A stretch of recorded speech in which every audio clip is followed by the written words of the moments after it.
പ്രിയപ്പെട്ട വ്ളോഗർമാരെ, പ്രിയപ്പെട്ട ഇൻഫ്ലുവൻസർമാരെ, പ്രിയപ്പെട്ട മാധ്യമ പ്രവർത്തകരെ, നമ്മുടെ അവകാശത്തിന് വേണ്ടിയിട്ട് ശബ്ദിക്കാൻ വേണം.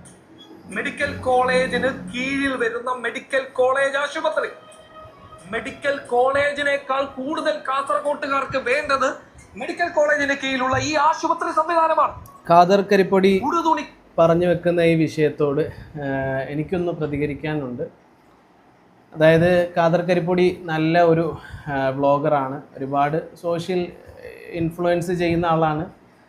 സ്വാഭാവികമായിട്ടും ഉണ്ടാകുന്ന ഒരു ആവേശവും ഒരു നന്മയ്ക്ക് വേണ്ടിയിട്ടുള്ള ശബ്ദമൊക്കെ ആയിരിക്കും ഉദ്ദേശിക്കുന്നത്. പക്ഷേ ഈ മെഡിക്കൽ കോളേജിൻ്റെ വിഷയത്തിൽ പലപ്പോഴും ഒരു ഹോസ്പിറ്റൽ ഒരു നാട്ടിൽ വരുന്നത് പലപ്പോഴും ആ നാട്ടിലുള്ള ആളുകൾ കൂടുതൽ രോഗത്തിലേക്ക് പോകുന്നൊരു കാഴ്ചയാണ് പലപ്പോഴും നമ്മൾ കാണുന്നത്. നിങ്ങളൊരു ഹോസ്പിറ്റൽ ഒരു നാട്ടിലേക്ക് വന്നതിന് ശേഷം ആ നാട്ടിലെ ആളുകൾ ആരോഗ്യത്തിലേക്ക് മാറിയ ചരിത്രം ഇന്ന് വരെ നിങ്ങൾ കേട്ടിട്ടുണ്ടോ?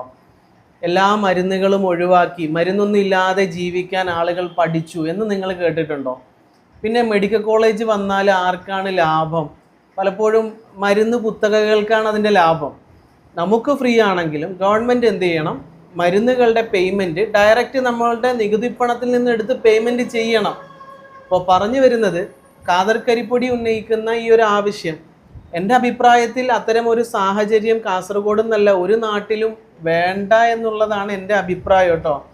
കാരണം പുതിയ പുതിയ ഹോസ്പിറ്റലുകൾ വരും തോറും അവിടേക്കുള്ള മരുന്നു മാഫിയകളുടെ അല്ലെങ്കിൽ മരുന്ന് കച്ചവടം നടത്തുന്ന ആളുകൾ കൂടുതൽ ആളുകളെ രോഗികളാക്കാൻ വേണ്ടി സൗജന്യ ചെക്കപ്പ് എന്നൊക്കെ പറഞ്ഞ ആളുകളെ കൊടുക്കുന്ന ഒരു സിസ്റ്റമാണ് പലപ്പോഴും കാണുന്നത്. എങ്കിൽ ഈ ഗവൺമെൻറ് ഹോസ്പിറ്റൽ ആകുമ്പോൾ ഉള്ള പ്രശ്നം ഫ്രീ ആണല്ലോ എന്ന് കരുതി ജലദോഷവും പനിയും ഒക്കെ വരുന്ന സമയത്ത് അത് വീട്ടിൽ പ്രകൃതിപരമായി കൈകാര്യം ചെയ്യേണ്ടതിന് പകരം തൊട്ടതിനും പിടിച്ചതിനും എല്ലാം ഹോസ്പിറ്റലിലേക്ക് ഓടുന്ന ഒരു ദുശീലം ആളുകൾക്ക് ഉണ്ടാകുമോ എന്നുള്ളതാണ് എൻ്റെ ആശങ്ക, എൻ്റെ പ്രതികരണം.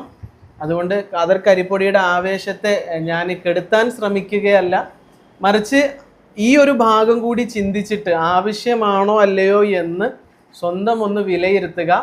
നന്മയായ കാര്യങ്ങൾക്ക് വേണ്ടിയിട്ട് നമ്മുടെ എഫേർട്ടുകളെ നമുക്ക് ഉപയോഗപ്പെടുത്താം.